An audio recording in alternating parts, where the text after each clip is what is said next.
Okay, nitwa Juju gitiwe igipeti barambwiye ngo murankunda we ngo ndakunzwe we. Akabakisi inkuru ya Sara agace kayo kambere ndigenza mu gutangira hari mu gicuku umunsi umwe, ndetse ngo wari uryamye umwana mutoya yumva mu nzu urusaku ruhambaye, hari uvuza induru, dore ngarabyuka shigukiye hejuru, ageze ahangaha abona hakuno umubyeyi arimwe avuza induru mu nzu. Genza uvuza induru, hari umuri imbere waciyeho washize mu mwuka, ntago nzi ngo yishwe n'iki, nimba yiyahuye cyangwa bamwahuye ntumbaze. Gusa wari uryamye yumvishe urusaku bagenzi ndavugira hejuru, ataka cyane atakamba arimo ararira. Bakisi inkuru ya Sara agace kayo kambere yamukozeho wese undi yumye, ntakiri mu isi y'abazima. Bigenze bite? Habaye iki? Karacyatangira, mbahaye ikaze. Genze nibwatinze hamaze guca imyaka 15 uvuye kuri wa munsi nyirizina, tugaruka hakuna mu mujyi. Ndetsanga mu mujyi kuri hoteli iri mu zambere zihenze mu mujyi nyirizina, niho hakuna batuzanye. Kuri ya hoteli henze za hoteli zo mu bitabo, hakuno hari uryamye bamwise Salim. Kwanga Salim aryamye aho yaraye hari hahi uwo munsi, bari mwiye koko bararifiningiza, bemeza icupa naryo ribitura hangover. Ndetse aho aryamye na amasaha y'amasuku, hari uwazaga aje mu masuku muri hoteli, undi ahanga yaryamiriye. Umusore mwiza w'ibogare nitaye giti, kwa aryamye ka telefoni karasonnye.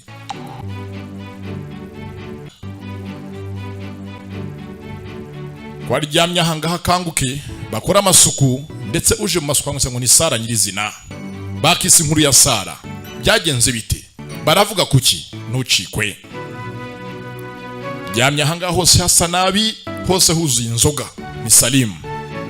Waje mu masuku yabanje byanze kwihebamo, bona ukuntu hose hasa nabi bimutera ikibazo. Ndetse anga ari Salim tabye telefone akora ya Black ngo yatinze kuza mu kigo, kandi amasaha y'ishuri yatangiye. Babahaye assignment n'amaprojet ko babakora nk'abanyeshuri. Kiyakozanga akora amasuku vuba nk'uri mu kazi, n'umukobwa mutoya. Gusanga atinze kuza ku ishuri, undi yema kunyeza ari bumufashe ahamubere mu kimbo cye amukorere assignment. Yagize vuba ko naragenda asiga cyacu bako bagitunganya. Asoje akona amasuku yaje ku ruhande. Aje akona ku ruhande, dore ngo asoza kuno mukiriya ngo wasize imari zo mu cyumba, avuga nga nimero y'icyumba, ngo yataye baga ye y'ingenzi yihutirwa mu cyumba cyabo. Ndanga verify icyumba, ntago wanditseho ari yunguje kurekarama. Ati ngende umukozi, baga nyine ni ya boss wanje, kandi ni baga y'ingenzi yihutirwa. Uyate ntago byakona nagwa baga itari yawe, ntago nagwa baga itakwanditseho na chambre utayire mu bwawe nyirizina. Cyo gihe ugera kuri reception hepfo, niba byemeza asigaye babe babiguhereza, ngira ngo bifitiye uburenganzira, wihangana ugende. Dore ngaramukatira nabi cyane, nta nacyo ngeze yamuhereza kitari ikiwe. Kobwa ari serious. Ugeze mu kumukatira, haje undi ku ruhande. Bize ngo watumwa hanga ngafate baga yatinze, dore ngo boss mwenyewe ari yizira. Yaje anga yivuga, yitwa Dimitri Karive. Karive avuga amazina yiwe, yategwose mwanga ntago byashoboka. Nago nabaha baga nta nacyo myinshi cyakone kibanditseho, mu gihe hepfo muri reception bafashe, njye nago bari mu nshingano zanjye. Undanga cyo kaza kono Karive yamwereza ko bimuranga, amuhiranga muntu ye. Birikemera kanga baga yibahereza, ayiha uwo mushoto yayimunagira. Yeza nga boss amurebye abona undasa nk'ari serious, ndetse akunda akaza akora. Yaramushimiye uwo munsi, anamusaba ko mugenzi wawe bayamukundiye, basa aricyo yamwitura nk'umuntu waye service nziza. Gate rwose kangire vuba ndimo ndihuta, ngiye ku ishuri, kandi umunsi ngo bafungura ikigo cyacu ngo bagere bwa mbere na mbere, nanakererewe. Icyo boss yakoze yemeye byose kwa yamuha lift ngamugeza ku ishuri, undi nago yari buyange nkukora muri hoteli. Aje mugeza jya mu lift yitonze, ageze hanze ya hoteli, dore ngari ikangamo. abamuhaga lifti haje wa murinzi nyirizina bo batukanye bashwanye, niwe ugiye kumujyana. Yinjira mu ikankari yabo. Witondere filime yacu sasa. Yinjira mu ikankari, yagiye mugenzi mu nzira usaseka, agenda anezerewe. Ikankari arimo dore ukuntu indani sa ni za kankari zihenze, za kankari zimboneka rimwe. Yagiye mugenzi anezerewe, agenda amwenyura. Imodoka iri ahantu isanzwe, ni za kankari mwumva mu bitabo. Yayicayemo mugenzi agenda yose afite akamwenyu n'akanyamuneza. Bakoraga muri hoteli uwo munsi, dore ngo arinjira mu kigo agiye kwigamo nk'umwana w'umwamikazi, umwana w'umwami.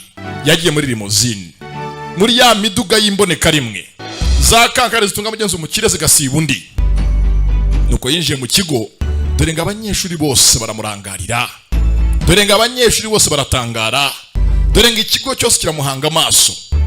Umunyeshuri mushyashya nibwo akihaza, sasa aho tufite two kubaga nkoranyambaga, dore ngo tuzacicikana. Dore ngo araba inkuru mu kigo cyinjira bwa mbere na mbere, yaje mu ikankari henze, umudugu uhenze, ya miduga mwumva ivugwa mu bitabo. Agiye neza ko gufungura, shoferi ateka rekana kubyo bijya bibaho gucyo uko bigenda. Hari amategeko agenga abakire, nta mukire wifungurira umuryango, bamukinguriye nk'umukire. Bo batangiye bashwana, ni wahanga waje nka shoferi wiwe ajya kumudepoza. Dore ngo sasa abana bose mu kigo barikangamo, dore ngo mu kigo bose barumirwa. Hari haje undi mwana w'ingagari, mfite n'umurinzi ari nawe hanga umudepoje. Ikigo cyose bamuhanze amaso uwo munsi. Sasa mu kigo haje niho na Black yiga, mushitwa wa Salimu. Twatangiye ari muri hoteli, amutelefanaga mufasha kugeza mukorera assignment, we arahagera atinze. Nuko yinjiye mu kigo, umwana w'umukene, dore ngo arinjira hakuno nk'umukire nk'abandi bose. Sasa nga mu kigo haje nahabura genge ifite ibirozi. Geze ahangaho twuki twosanga turatangara. Haje kandi kana ko mu ngagari, ndetse aho imyenzi kugana ishuri ry'abakire, abana bose sanga barifite. Sasa ahangaho imyenzi akihagera, abambere mu bahanga baje kumwegera ngo baganire bamwikundishweho, bamenye ni mwene nde, ni muntu ki. Haje ahangaha genge bamisirwa Demiri Kantuza, haje bamisirwa Demiri Kantuza kumwegera bamumenye bamenyane. Aba boss hanga bamenyane vuba vuba, babaje baranga hafi bose nago bamuzi, ari muri kantine y'ikigo. Bivuze ngo ni mushyashya hano na numwe mugenzi umufite amakuru. Bano bibanga mu nda ni bamisirwa Demiri Kantuza. Umwangatira intambwe azamwegere, amumenyana muramutse. Aba boss bamenyane, mugenzi ko bamwegera hakuno ku mugenzi kurade hanze y'ikigo, ni none Salimu yiga. Bo twatangiye muri hoteli yasinze, amasaha yamufashe. Yinjanga mu kigo ni bogare ni za sayizi mitaye giti. Kwinjanga miza ko mu kigo indani yahinjiye, ubwuki bwose anga bamuhanze amaso. Geze ahangaha hafi ya Black amushuti we, asanga mugenzi amukorera assignment yanamusinyiye, ngimubaze z'Imana byakunze. Bivuze ngo ntaga amasomo ya mbere yigeze yaskwata, haragiye mu kimbo cye aratirisha. Sasa hakuno bano baje hafi ya Sara, umubaze ni mwene nde, yakora iki, wabo ni hehe, yiga ibiki, wahanga yiga architecture. Yesu koresha imboga ngo najyambaga hoya, nose wanyu ni hehe, nta muryango mwiza afite wa danger yavuga. Imiryango myiza yose y'abakire mu gihe wabayize iziranye kenshi na kenshi, gitangaje bivuze ko nta muryango afite wa danger avukamo. Bano bikangamo, bavuga hakora muri hoteli bisanzwe, birabacanga. Bakira aho ngaho, ahanga vanako ni gitumbuwa, vanako ni ikintu cy'ikigati gipfunyitse mu gikapu cy'ikirindazi. Bamureba bari bamutinye, babona umuntu ahangaha aragoswe n'umuntu usanzwe. Ikankari aje mirabahabije, bazenga shaka kunyenza ari umwana w'umubakire cyangwa afite nk'uko afite connection za danger. Basanga undi ni gafifi, bamuhabiza ko amatike bafite ya event bari bateguye. Amatike yafashe ati wapera ngo nyagura amatike arahenda, sikunda kujya mu minsi mikuru n'amafaranga ngira, nta minsi mikuru ajyajyamo.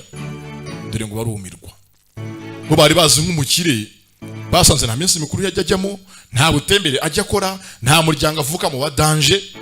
Bikangamo, yapfunyitsanga umugati wo kurya mu kigo, ze ngo kuguranga mu karu ya senkani akarenzaho umugati usanzwe yaje yapfunyitse yavanye hangaho ururindazi barikanga dore ngo barumirwa bose baramuta banicuza impamvu bari bagiye kumwibambazaho bazi ngo n'umuntu wa danje hari ikintu yamara basanze nta kintu kirimo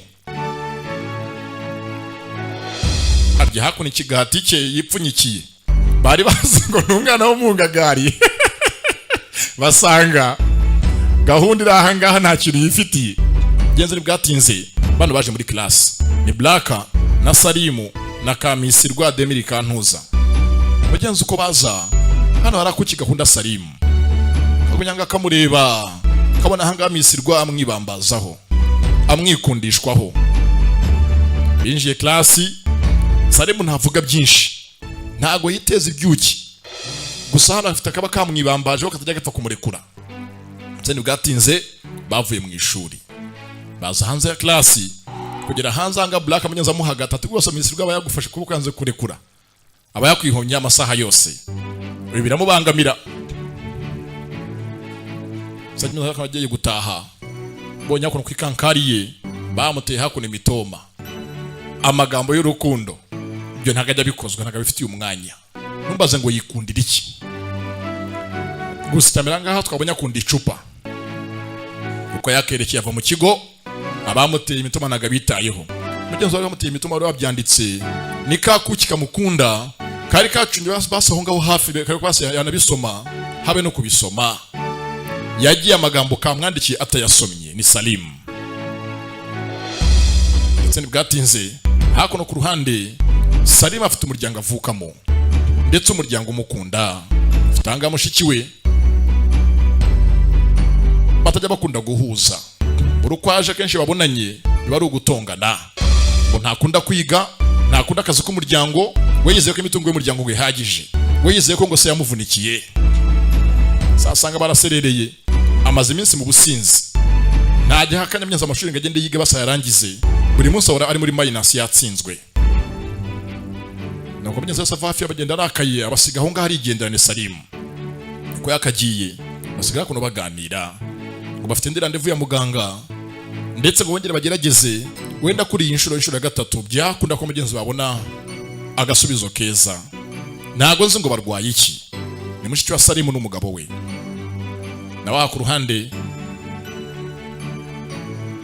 botuzi nka Sara dore hakuno haca ataha buruko atashye abanza hakuno nyenze guhaha intoryi n'inyanya ajyana mu rugo iwabo uko no museriveri muri hoteli ndetse mugenzi haca ahaha hari hakuno bogari yamwikundiye hari hakuno bogari yamubengutse ikeneye urukundo buruko aje hangaye mutamo imitoma y'urudaca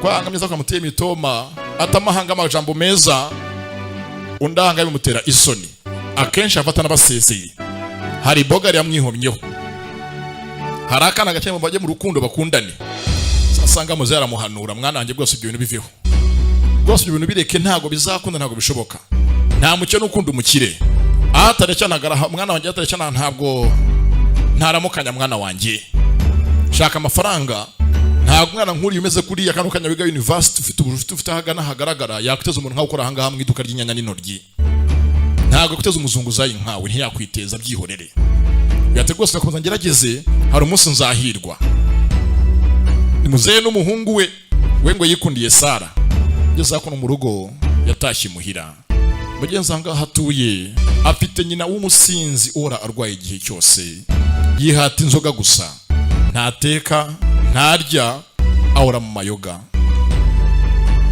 uteruye hakuno agiye kumutunganya namutekere baze kuva mu kazi uvuye no ku ishuri ufite n'umubyeyi nk'uyu nguyu mu rugo wabaswe n'inzoga afite n'imiti ahangaha ngo anywa imuca intege baba mu nzu bonyine yaje guteka rero ko basi yamugaburira kuva bwacyo ntago aba yariye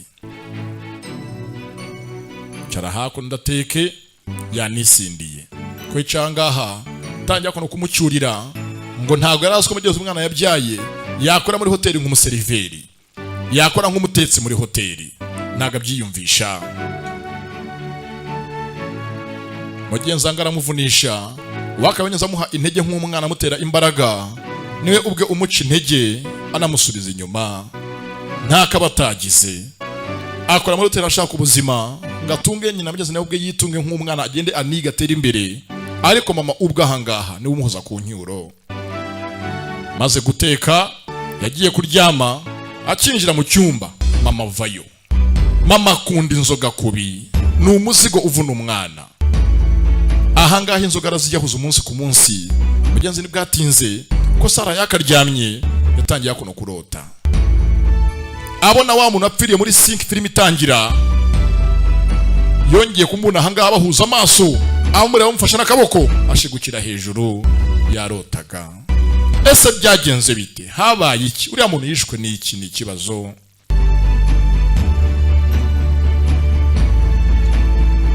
Nuwahangaha yibuka, ntumbaze ngo yishwe n'iki. Mugenzi twari mu bibazo, uko ari mu mihangayiko, abandi bana hano base bakoze bo ambiance na ambiance. No gukina, no kunywa, no kuruhura ubuzima.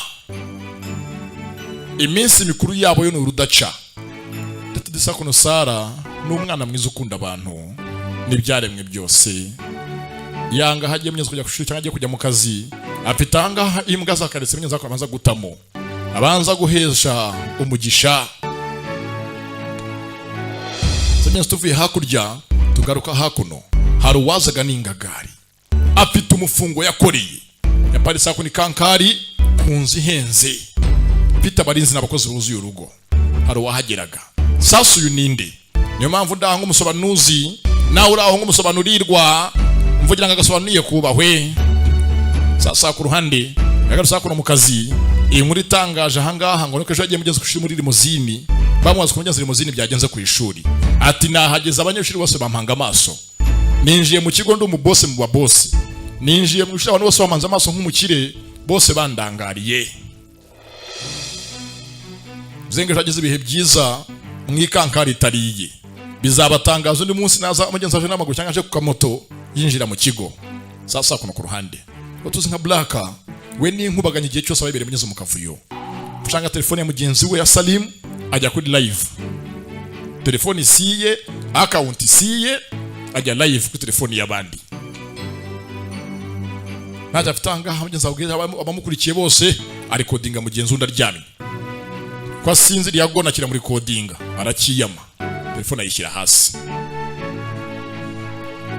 Kumba ku ruhande yaje kwa boss, atanga raporo zo mu kirejo bashwanye. Umukire yimyoje umurinzi we avuga byose ko byagenze. Atsira mu cyurira muzi bita Dimitri Karive, ati simuzi, ariko nyina koraga inshingano zanjye, nanze gutanga baga ntazonyihaye makanyeretse ibyangombwa. Atayore ya mukire apita hanga muri hoteli Migabane, ndetse aravuga ari kujyana muri uyu mujyi. Yenzo ndi yikangamo aje kwa boss kwa manager wa hoteli. Gatinze gitangaje mugenzi uwo munsi, waruzwe mugenzi umukire yamubwiye kandi yamuhemukiye, bamuhaye bahasha ngo umukire yari yamugeneye nk'agashimwe. Yakunze service yari yabahaye, yanakunze ko ari serious mu kazi ke. Buriya mugenzi abakire bakunda umuntu uri serious mu bintu byose akora, umaramaza utajenjeka. Dore ngaramutamo mugenzi bwatinze yavuye ahangaruka mu kazi ajya ku ishuri, ndetse ahangaha aho aca abanyeze ku ishuri ni mu gikoni, ni naho akorera nk'umuseriveri. Fasha amiza ko byo mupfunyikira byo kujya ku ishuri, anaprofita ngo kwa karifti umushoferi w'ikigo bakoramo wa hoteli ngamageze ku ishuri, nuko yagiye kujya kwiga uwo munsi nanone. Sasa kuno ku ishuri utuzi nka Miss Rwa Demiri Kantuza gumyanga amagara kono Salimu yamumeshe azanga hatongana, ntacyo batakoreye Salimu amuha umwanya we, arabizika mu kunda gusongeza ngasiga mugaraguza gatanga kimwitaba bari mu bandi bakobwa, ntaga kimuha umwanya. Hanga bivuga haceho umwana museka, ni Miss Rwa Demiri Kantuza ngo ibogare yibambaho yo ntaga ibyumva, ati imbaraga nyinshi ntaga imwikoza.